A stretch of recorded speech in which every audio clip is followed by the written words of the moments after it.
In the 1890s, the British Empire governed territories and colonies that were dozens of times larger than its homeland. Intellectuals, aristocrats, and even progressives in the British Empire believed that this imperial order had a logic, was in line with the destiny, and was infused with the power of reason and emotion. The most prominent symbol of the British Empire at that time was Queen Victoria. Representatives of the Queen are sent to serve as governors general in each colony or territory. Even in colonies operated by chartered companies, the Queen is the most representative symbol of governance. Below the Queen came the Prime Minister of the Empire, then the Minister of State for India and other colonial affairs, and the various governors. Ironically, despite the size of the British Empire, the colonial office was very small, with just 23 first-class staff.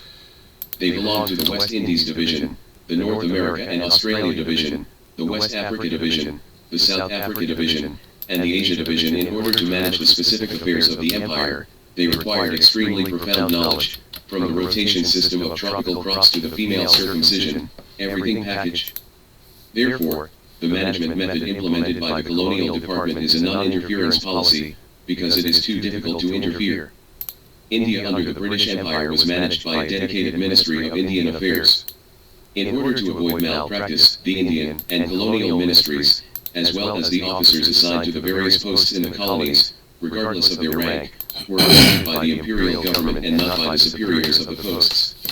In order to select talents who are qualified for colonial management, the Ministry of Indian Affairs and the Ministry of Colonial Civil Service Examinations set up quite complicated subjects, including Sanskrit, logic, spiritual philosophy, advanced mathematics, Roman history, Arabic, French, German, politics, etc., science and English literature, etc.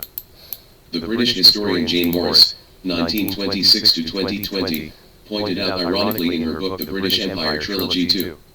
Young people are keen to apply for civil servants in India and other colonies and territories directly under them. Therefore, this also gave birth to the related examination training industry. If young people want to work in a better city in India, they must first pass the Indian Civil Service Examination, and then add the Indian Criminal Law and Criminal Procedure Law, the main language of a certain region in India, the Indian Evidence Act, and the Contract Act. Answer any of the Hindu law or Muslim civil procedure test questions, and you also need to choose Sanskrit, Arabic, Persian, Chinese, or Indian local languages to answer. In addition, horseback riding training is required. Undoubtedly, the scope of the above-mentioned examinations and inspections is indeed beyond the scope of teaching knowledge of ordinary middle schools and universities in the UK, so the related examination training industry is very prosperous. Those British young people who were finally selected to serve in India and other British colonies and territories were basically the result of cramming education plus intensive training. When they arrive in India and other places, they need to face more complicated situations. As stated in the book British Empire Trilogy 2, The Prosperity of the Empire, young Indian civil servants had to work hard, because the British Indian government stipulated that the government has the right to use employees 24 hours a day. Often an official sat in a small, leaky earthen hut, and it would take days to go anywhere, but he could only face hundreds of thousands of subjects here alone. He was a policeman, a doctor, a veterinarian, handyman, even a prophet. Petitioners would come outside his house day and night, begging him to settle family disputes, cure crop blight, or kill a man-eating tiger. Maybe in the morning he will be a local judge and preside over the court trial. In the afternoon he will inspect the property, inspect the crops, and interview the overseer. In the evening he will also learn the local language, receive petitions, write reports and letters. There would be a few Englishmen, perhaps a trader on the river bank, an engineer building a bridge, a missionary, or a doctor in the area. Without these he would be left alone, and these places are usually not connected by telegraph wires. Only the messenger or his own horse can help him communicate with the outside world, and only the natives are with him. This also determines the operation mode of the British Ministry of Indian Affairs and the Colonial Department, as well as the colonial and territorial governments, that is, to rule in accordance with the original laws of the colonies and territories as much as possible. The book British Empire Trilogy 2. The Prosperity of the Empire explains that unless there are certain aspects of laws that do not exist in the colonies and territories, the local laws of the United Kingdom will be copied.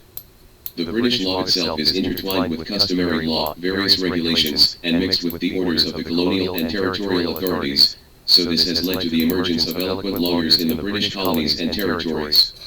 Because only lawyers can understand the key points of these completely contradictory laws through long-term study. Therefore, civil servants in British colonies and territories, especially young civil servants selected from the United Kingdom, must understand various laws and customs. This is why such cumbersome subjects are set up in the examination, and reach a relatively close cooperation with local lawyers. Otherwise, domination, governance cannot continue. This can also explain why some former British colonies have a very developed legal agency industry and a huge lawyer class. This is also said to be a manifestation of the rule of law. Moreover, the British Empire is also different from any country that has been described as an empire before and after. The various parts of the empire, including the mainland, colonies, territories, and protectorates, had different legal systems, different judicial procedures, and even incompatible patent protection systems. Therefore, there is actually a competitive relationship between different colonies and territories, and the people of a certain colony are not protected in other colonies or territories.